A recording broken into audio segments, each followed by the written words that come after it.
Man, I really want to play something fun right now, but I don't know what to play. COD? Nah. I'm kinda tired of getting tilted every match. How about Valorant? Nah. Too many E-daters. I want to play something new. Huh? I bought this game not too long ago. I never got to play it though. I guess I'll give it a try. You see, ever since I was a kid with my PS2, I always had a knack, a desire, a love for fighting games. It always looked so appealing to me. I played things like Soul Calibur with my sister, or even anime fighting games like Naruto Ultimate Ninja, which, for reference, it looks like this. These types of games are fun. They're fast-paced, one-on-one, and intense, which is why I love them so much. But I hadn't touched fighting games in a while, because well, none of the modern fighting games I saw appealed to me, until Guilty Gear Strive. If you've been on the fighting game scene, or like me, just like fighting games in general, you probably heard of Guilty Gear Strive. It's a really nice looking game. It's fast paced, the characters look astonishing, and it has very in-depth mechanics, so I decided to give it a try, and tell you what I thought about it. Before I go on with the video, I have to make a few things clear. One, I'm not a fighting expert, meaning that when I started, I had no idea about anti-airs or any other tech used. I'm a beginner that's trying this for the first time. And two, I will be using DLC characters. This way I can see what different kits different characters have, and also because some of these look cool, and I just couldn't resist. With that out of the way, let's begin. I booted up the game, and when I got to the character selection screen, I was disappointed. Now, don't get me wrong, the characters are not the problem. The problem was the amount of them that were behind a DLC paywall. But regardless, I went on. I decided to go with Ramlethal because I tried getting started by practicing a little bit, trying to get familiar with the controls, but I found them to be uncomfortable. So I decided to look up a tutorial to get me started with the button binds, as I had no one to coach me. The video had things like simple combos and other stuff on it, but I decided to not look at those as I wanted to learn as I went. I spent around 30 minutes just messing around with the controls and then headed to play on the tower. Just in case you haven't ever played Guilty Gear, the tower is just a ranking system the game uses to determine how good you are, or how trash you are. This way you don't get absolutely destroyed by players with hundreds of hours put into the game. When I started playing, I had no idea what I was doing. See, up to this point, my experience with fighting games was with the PS2 era, so games that would have you play against a computer were usually my go-to. This meant I had no experience competing against actual human beings because, well, let's just say PS2 games didn't exactly have online mode. Having no idea how to respond to attacks or how to chain my attacks into combos, I found myself struggling often against other people.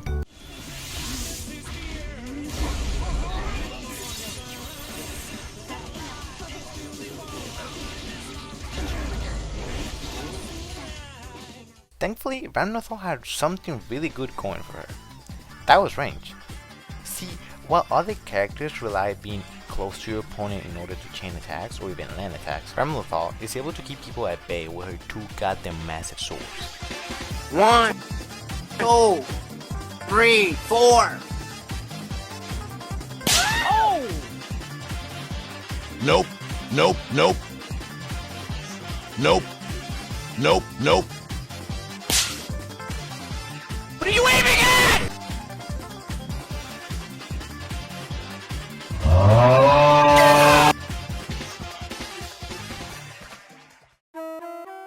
Even then, I honestly could only pull 2 or 3 moves consistently. After that, well, it was basically me mashing the buttons on my control, going, God, take the fucking wheel, and hoping for something to go right. As you can imagine, this strategy could only take me so far. So naturally, I started getting my ass clapped, consistently mind you.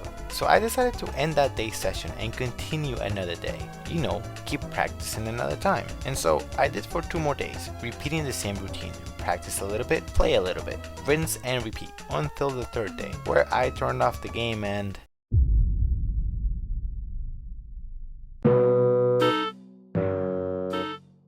months have gone past by this point. I have not touched the game a single time, except for trying to get someone else to play the game with me. And here's when I found something very true about this game, and honestly, something that's true for most, to not say all modern fighting games. This game is very hard to get into if you don't have someone else to play with. See, the reason why I wouldn't even touch the game with a 10-foot long stick was not because the game was bad or people were tryharding too much. The thing that was putting me off the most was I wanted to play with some friends. When given the option to play Guilty Gear alone for, let's say, an hour, or play silly Roblox games and have a good laugh with friends, I would usually pick Roblox, which doesn't mean Guilty Gear is bad or that Roblox is better than Guilty Gear. It just meant I had no one else to play the game with. And while climbing up the tower is fun, trash talking your friend or yelling an anime quote when you pull an ult, it's just more fun. Because of this and other reasons, I didn't touch the game for months until one of my friends started playing it.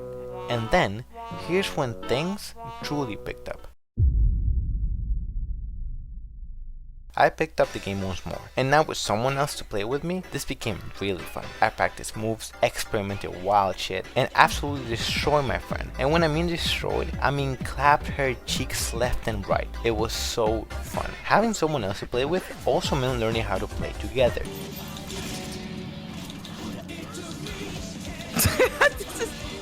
This is retarded, bro. I was taking my time to try moves, practice inputs, and try to learn other characters as well. Ooh. No. While it's true I wasn't playing on the tower anymore, I was honestly having way more fun than I would have had if I had just grinded rank. Miss all of those. You were in his face, Chaos. Stop it. Stop. Go down, let's go! But that's not where the fun ends. See, around this time, a new character was released. This was Slayer. My precious Dandy King had arrived to Guilty Gear Strive. With me by this point kinda getting bored of only using Ramnathal, buying Slayer was only logical. And let me tell you, I am so glad I did.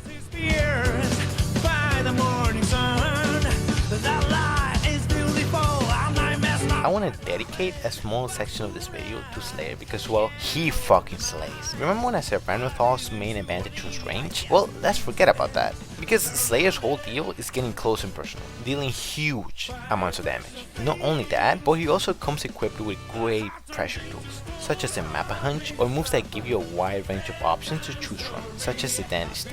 And let's not forget about the ults. Oh my god, these things are busted. Super Mappa Hunch, a more devastating version of the regular Mappa Hunch that not only deals quite the damage and covers the full screen, but is also invincible when coming out. This basically means that it doesn't matter if the opponent is about to hit you when you activate this ult, your attack will always land first. So it doesn't matter if the opponent has you pinned against the corner. The moment he lets you stand for 1 second, that shit is coming right out.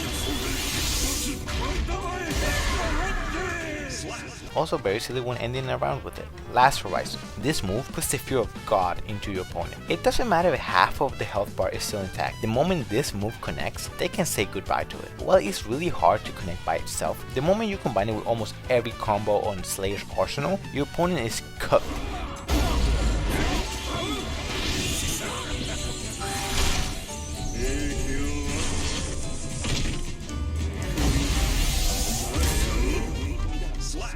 These moves sound busted is because they are. This, however, is not a character that guarantees you a free win. You can easily get overwhelmed by other players with more skill. But Slayer is just my type of character. Fast paced, deals a lot of damage, and is really fun to use. Not only that, but this Dandy Daddy is so goddamn classy. He just got that swag, man. Even when he loses, he's just chilling. And look at that fit.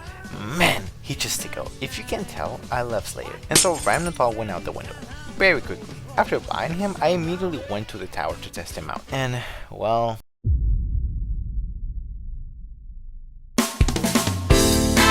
This time around, the tower was a much funner experience. The first time around, I had no idea what I was doing, and so the fights felt unfair, no matter the outcome. If I won, I just felt like I bought a match my way into victory with the help of the holy goddamn spirit, and if I lost, I just felt like I got put down. like a fucking dog. But having played with my friends a couple of times, now I had more tricks up my sleeve. A very important one I want to talk about, is faultless defense, a form of blocking that not only allows for your guard to completely nullify all damage from attacks, but also pushes back opponents a significant distance. This meant that for opponents to actually corner me, they had to maintain a really good pressure without leaving themselves open. Otherwise,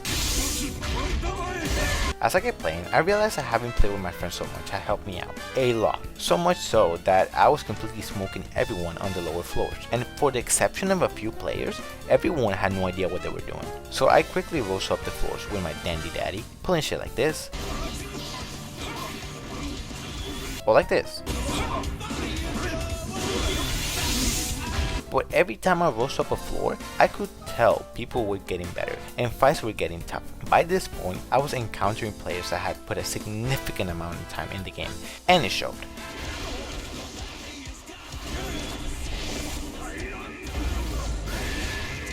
So I again started getting my ass clapped.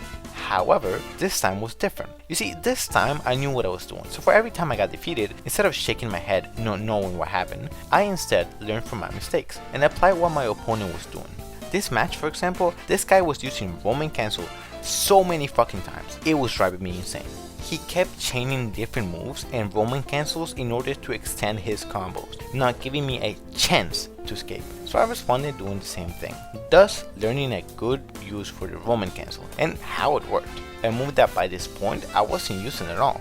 I won enough matches in floor 7 that I got promoted to floor 8. I decided to try floor 8, and well, I wasn't exactly cruising my way through matches anymore.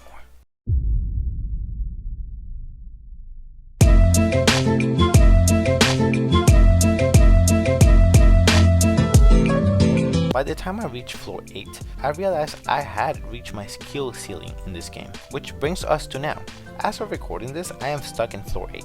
Matter of fact, I lost enough times I got demoted back to floor 7. While it is true I am not a beginner anymore, I am not an expert either. So being matched against people who have more than 100 victories with one fucking character does not play too well in my favor. As of right now, I'm not try hard in the game, nor I plan to. I still play mostly against friends. Fuck! Okay. Fuck! Alright, buddy. And hop in and play the tower from time to time. And for all intents and purposes of this video, I believe this is a good place to stop. So having come all this way, what are my opinions on the game? Is it good? Is it fun? Is it worth the money? Well, yes, and maybe.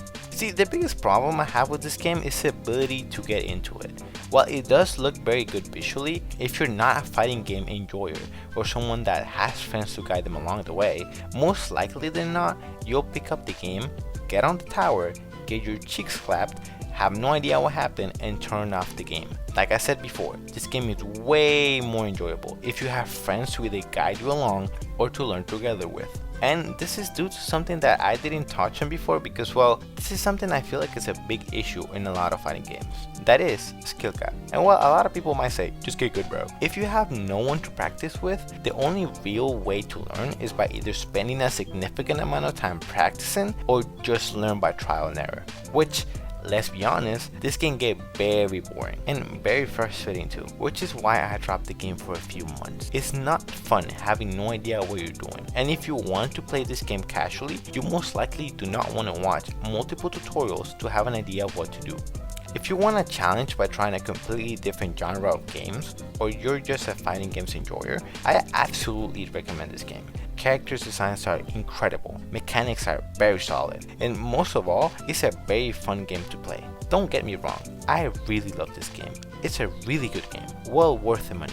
It provides a really fun experience, having that friend to compete with, or finding a random person who has your skill level to play with. It's a fun game. The thing is, unless you have a friend to guide you, a friend around your skill level, or have experience with fighting games, this game is not the most welcoming to new players. It's not the worst, but in my own personal experience, it's a game that throws a lot of mechanics at once, which can lead to new players dropping the game due to being overwhelmed. Hey, sorry for the noise in the back, if you can hear that. I'm recording this out of nowhere because, you know, I was in this section supposed to give you my score of the overall thing, of the overall game, but it turns out that Guilty Gear decided to announce that they were gonna add a 3v3 mode. So everything I said about not having a way to play with your friends or the game being boring with your friends, it kind of went out the window. Oh shit. So yeah, basically a 10 out of 10 now. I really recommend this game. 10 out of 10. Go play it right now, today, right now. Also, if you made it this far into the video, I just want to thank you for watching it and just taking the time out of your day to give this a watch. Please, pretty please, leave a like, subscribe if you like the content you just saw and probably the content I'm going to be making. And I really hope to see you next time. Until then, bye bye. Check. Clip that. What just happened? Chat. Clip that. Clip that chat.